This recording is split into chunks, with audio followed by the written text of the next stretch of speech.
இது மோசமான கேள்வி. இல்லை ஏன்னா ஆதாரத்தோட இதெல்லாம் வந்து என்ன அதிக பிரச்சனைத்தனமான கேள்வி.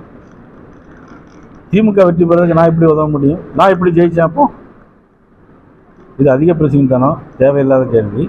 நான் கோவப்பட நினைக்கக்கூடாது. இந்த மாதிரிகளே அடுத்த தலைவர்கிட்ட நீ கேட்காது. அசிங்கமா இல்லையா? ஒரு கட்சியினுடைய தலைவர்னா நான் என் கட்சியில் இருந்து நான் வந்து பிஜேபியில் ஜாயின் பண்ணி 2021 26 ஓட்டு ஜெயிச்சிருக்கேன். இப்படி இந்த மாதிரி கேள்வியெல்லாம் கேட்கறதுக்கு திமுக அவங்க ரூபா கொடுத்துருக்காங்களா? இல்லை நீ திமுக கைக்கூலியா? நீங்கள் இல்லை திமுக போட்டியிடும் போது நீங்க வந்து பாஜக வந்து கடுமையாக ஒர்க் பண்ணாங்க. பாஜக தான் கிடைக்கும் நீங்க திமுக எவ்வளோ ரூபா வாங்கிட்டு செயல்படுறீங்க? எந்த பிரச்சனைங்க?